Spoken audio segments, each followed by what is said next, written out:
Today, I'm very personally enthused that we are focusing on Dr. Tom Grisso. He is one of our most creative and distinguished faculty. Tom is being honored for his seminal research work in law and psychiatry, and also for helping to develop the field of forensic psychology. It's hard to imagine the field of forensic psychology, or forensic psychiatry for that matter, really having achieved the successes and the advances over the last 3 decades without Tom's contributions. I consider Tom kind of a trailblazer. It's not like today, where there's concentrations in forensic psychology, there's journals, there's postdoctoral fellowship programs, pre-doctoral internships, books, conferences. The field was really just beginning to form and just beginning to come together. It's clear that Tom's had a strong hand in that development. He's had numerous awards. He's a very prolific writer. He has developed standards for juvenile justice. He's changed the juvenile justice field, or been a part of change in the juvenile justice field, both in the US and in many places in Europe, in the world. The whole question about juveniles' capacities to understand their Miranda rights, which is something that had been delivered to them since the mid-1960s, I really think began with Tom. What the studies showed was that average behavior related to decision-making paralleled the neuropsychiatric evidence. The results argued that the law should take this into account, treating them perhaps differently from adults. Tom's research to kind of establish what do kids understand, I think signaled to everyone, legal judges and psychologists themselves, that this is something that they need to pay attention to. Tom was routinely saying kids are different.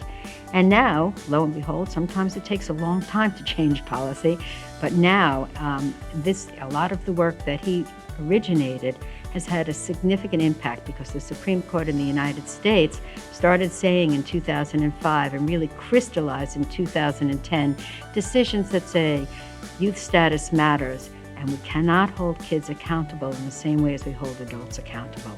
It's tens of thousands of youth across the country involved with the juvenile justice system who now have their needs identified and hopefully met much better than they ever would have had they not been Maisie and Maisie 2 and Tom Grisso. Tom, as you all know now, is this internationally recognized expert in this field. He is not only brilliant, but approachable, accessible, and interested in what other people are doing and thinking. Tom and I wrote a book together, Specialty Competencies in Forensic Psychology, and basically I felt that I had some of this specific expertise, but what was amazing was that Tom basically had this conceptual understanding and appreciation of the bigger issues in the field, and was able to really help us put that book within that framework. We have helped juvenile justice agencies make better decisions about putting kids in placement, and in some places we've managed to cut incarceration rates of youth in half, and that's a pretty tremendous and it's all research-based, and it's all still protecting public safety, and I'd say that's a tremendous accomplishment, and I seriously doubt I would have had that reach if I had not worked with Tom. He is open-minded, he's not the slightest bit arrogant, and this is one of the reasons that he's a terrific mentor. And one of the reasons people come to him for advice all the time. There are probably hundreds of people out there, no joke, who would consider Tom to be a mentor to them. He has given so much to our faculty. His commitment to the development of our faculty is something that we have honored him for, but we never can say enough about how much he has really committed his life to this. Anyone reading his CV will know all of his academic accomplishments, but I think it would be fun if they knew just a little bit about some of the things that he did before he was the famous Tom Grisso. He had a friend, Pete, and his friend Pete had a sister, Linda.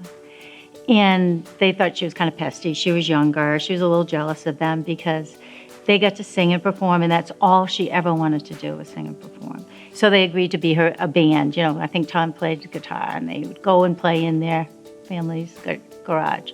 But because he was such a nice guy and agreed to do that, he can now say that he was in Linda Ronstadt's first band. He has been the constant source of support and guidance. And for that and many more things, I want to thank Dr. Tom Grisso today and tell him how much our department and our institution has benefited from his role and his life with us.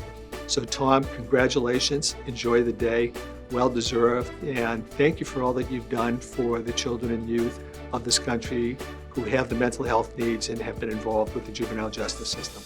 Thanks, Tom, congratulations. Here's a video message from the Netherlands.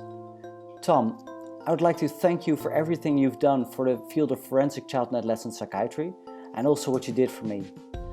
I wish you good luck and enjoy your retirement together with Donna.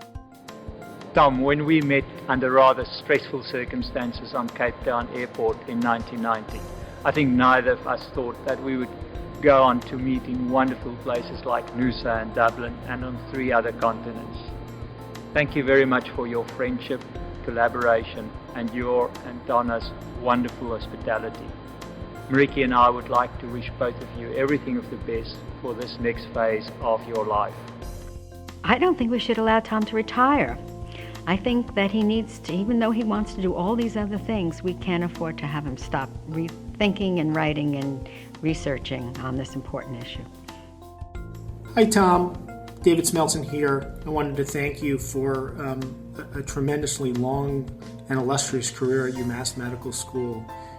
I also want to wish you well in the next chapter of your life. I know it will be terrific, although I'm guessing that you'll continue to support and mentor your division as you have for so many years.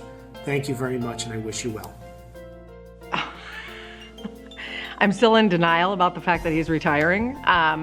Knowing Tom, I have no doubt he's going to work just as hard in retirement as he's worked as a faculty. So I have a feeling that it's not going to be a huge transition, but I may be in denial about that.